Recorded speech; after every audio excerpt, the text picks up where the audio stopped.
Vikrant shahi, I am your science teacher from the Indian university school. तो बच्चों हम लोग कौन सा चैप्टर पढ़ रहे थे? हम लोग पढ़ रहे थे फिजिकल है केमिकल चेंज। इस चैप्टर के अंदर मैंने आपको ये बताया था कि फिजिकल चेंज क्या होता है, केमिकल चेंज क्या होता है। फिर मैंने कुछ मेथड्स के बारे में बताया था जिससे आप ये पहचान सकते हैं कि कोई भी चेंज जो होता है वो फिजिकल चेंज होता है या फिर केमिकल चेंज होता है। दोनों के बीच का डिफरेंस भी हम लोग को बहुत अच्छे से समझ में आता है। उसके बाद से हम लोगों ने रस्टिंग ऑफ आयरन पढ़ा था और उसको प्रिवेंट कैसे कर सकते हैं ये पढ़ा था।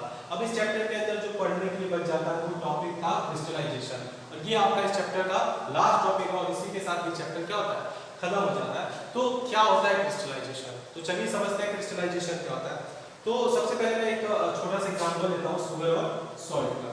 शुगर एंड सॉल्ट, देखिए जो शुगर एंड सॉल्ट होता है, ठीक है, इसके जो पार्टिकल्स होते हैं, शुगर के पार्टिकल्स आपको वैसे भी दिखते होंगे, कुछ किस शेप के होते हैं? क्यूब्स के शेप्स के होते हैं, ठीक है, क्यूबिकल शेप्स के होते हैं। उस तरीके के सॉल्ट के भी जो पार्टिकल्स होते हैं उसको अगर आप ध्यान से देखेंगे तो आपको किस टाइप के दिखा देंगे? क्यूबिकल शेप्स के, यानी जो इसके शेप्स होते हैं वो कैसे होते हैं?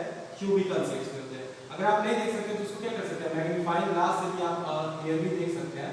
Magnifying by using magnifying glass, यानी मैग्नीफाइंग ग्लास जब आप ये देखते हैं तो वो किस शेप के होते हैं? क्यूबिकल शेप्स के होते हैं, ठीक।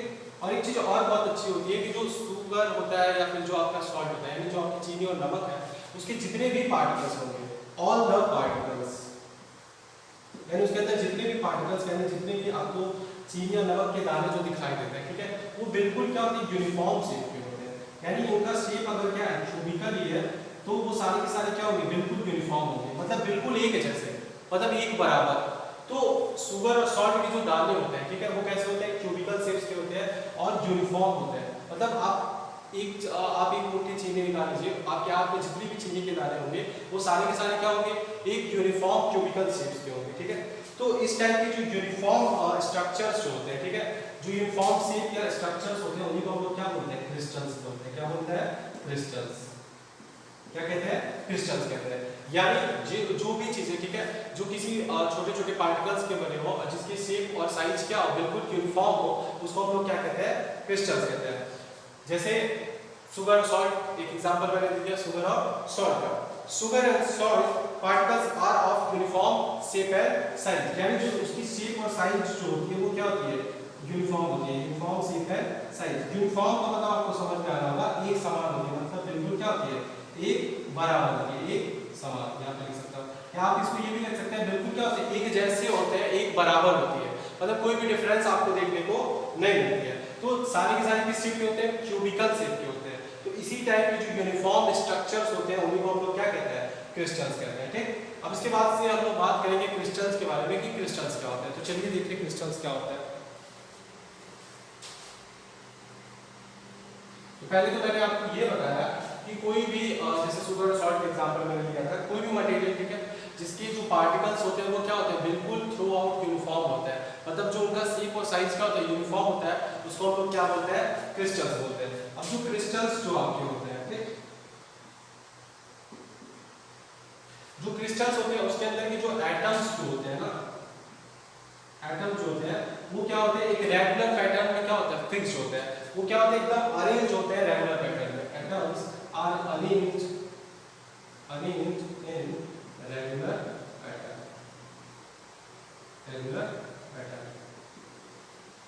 यानी जो आपके क्रिस्टल्स के अंदर जो एटम्स होते हैं, क्रिस्टल्स किसके बने होंगे? जाहिर सी बात है कोई भी पैटर्न किसका बना होगा? एटम्स का। तो जो इसके एटम्स होते हैं वो क्या होते हैं? यूनिफॉर्मली क्या होते हैं? अरेंज्ड होते हैं। द क्रिस्टल्स जैसे कॉमन सॉल्ट में जो होता है, एग्जांपल मैं यहाँ देता हूँ, जो कॉमन सॉल्ट होता है उसका भी क्रिस्टल जो होता है, कॉमन सॉल्ट हो गया, ठीक, शुगर हो गया, इसके बाद जो फिट के लिए आप लोगों ने देखा होगा एलम जिसको हम लोग कहते हैं, ठीक।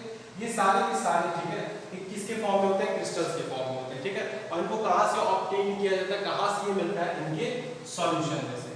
जो इनका सॉल्यूशन होता है उसी से हम लोग क्या ऑब्टेन करते हैं? कॉमन सॉल्ट ऑब्टेन करते हैं, शुगर ऑब्टेन करते हैं और एलम ऑब्टेन करते हैं उनके सॉल्यूशन में से by the process of crystallisation, by the process of crystallisation.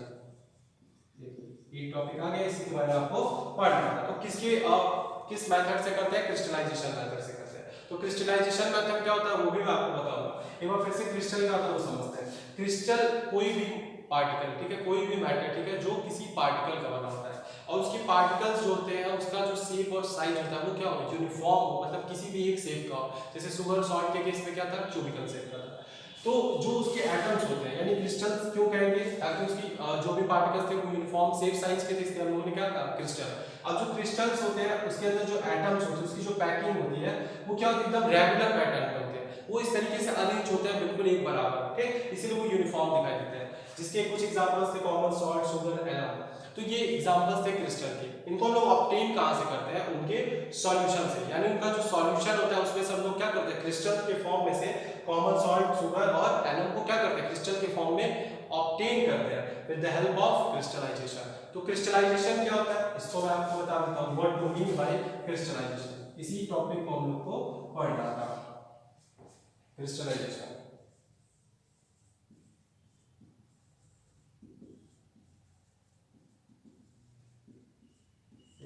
Crystallisation में करते क्या है, सबसे पहले तो एक सॉलिड को क्या करते हैं, डिसॉल्व कर देते हैं किसमें, वाटर। उसके बाद से क्या करते हैं, जो भी सॉल्यूशन बनता है, ठीक, उसमें से फिर वाटर को क्या करते हैं, इवोपरेट कर देते हैं, सेपरेट कर देते हैं।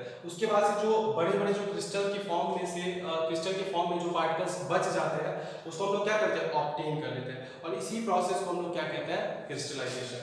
यानी क्रिस्टलाइजेशन में हम लोग करते क्या है, किसी भी सॉलिड को, जो भी सॉलिड क्या होता है, वाटर में मिक्स्ड होता है, ठीक, सॉलिड प्लस वाटर, ठीक, जो भी सॉल्यूशन होता है, ठीक, वहां से हम लोग क्या करते हैं, वाटर को क्या करते हैं, इवोपरेट कर देते हैं, वाटर को क्या करते हैं, इवोपरेट कर देते हैं, और हम लोग को क्या बच जाता है, क्या मिल जाता है, जो सॉलिड पार्टिकल्स है वो किसके फॉर्म में मिल जाता है, क्रिस्टल्स के फॉर्म में मिल जाता है।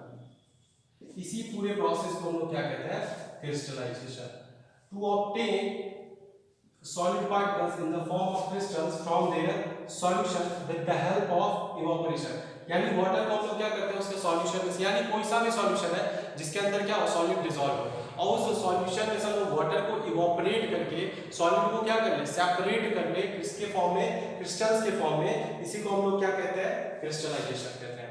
During crystallization, a solid is first dissolved in water, then the water in the solution formed to evaporate। यानी जो सॉल्यूशन बनता है उसमें से वाटर को क्या कर दिया जाता है, इवोपरेट कर दिया जाता है।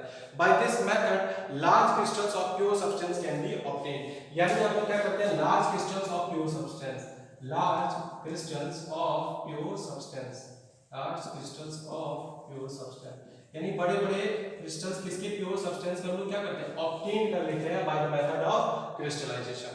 इसका एक अच्छा सा एग्जांपल है सी वाटर से, क्या करते हैं, जो common salt from sea water, common word from sea water.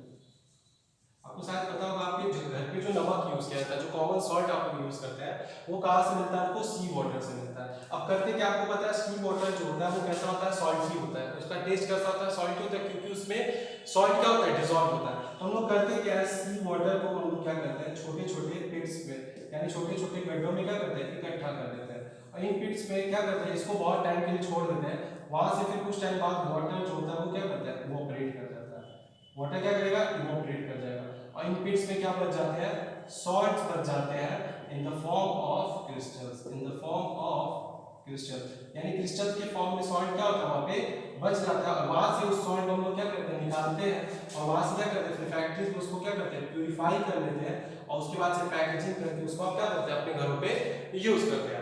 C water contain salt, यानी जो सी वाटर होता है उसमें क्या होता है, सॉल्ट भरा होता है। Salt is obtained by collecting sea water in shallow pots. तो मैंने बताया था छोटे छोटे गड्ढों में या छोटी छोटी जगहों पे क्या करते हैं, सी वाटर को इकट्ठा कर लेते हैं और उसके पानी को क्या करते हैं, छोड़ देते हैं। The water gets evaporated under the heat of the sun and the solid salt is left behind। यानी उन छोटे छोटे गड्ढों में जो पानी इकट्ठा हो जाता है सी वाटर का, उसको हम लोग क्या करते हैं, सन की हीट में छोड़ देते हैं, ताकि धीरे धीरे सन की हीट से जो वाटर हो जाए वो क्या कर जाए, इवोपरेट कर जाए, और जब वाटर सारा इवोपरेट कर जाता है तो सॉल्ट हम लोग को क्रिस्टल के फॉर्म में क्या करता है, मिल जाता है। फिर उसको फैक्ट्रीज में लाके उसको हम लोग क्या करते हैं, प्यूरिफाई कर लेते हैं। तो ये सारा सब कुछ टॉपिक इससे रिलेटेड था, क्रिस्टलाइजेशन। तो अब से अगर आपसे कोई पूछे what do mean by crystallization, तो आप बताइए, crystallization is the method of getting solid particles in the form of crystals from their solution। यानी किसी भी सॉल्यूशन में से, ठीक है, उसके सॉलिड पार्टिकल्स को ऑब्टेन करना क्रिस्टल्स के फॉर्म में, उसी को हम लोग क्या कहते हैं, क्रिस्टलाइजेशन। उसका एक अच्छा सा एग्जांपल मैंने दिया था कॉमन सॉल्ट का। तो इस चैप्टर का ये लास्ट टॉपिक था, इससे पहले मैंने जो भी पढ़ा था आई होप आपको अच्छे से समझ में आ गया होगा। सो आज के लिए बस इतना ही। Thank you class, have a good day.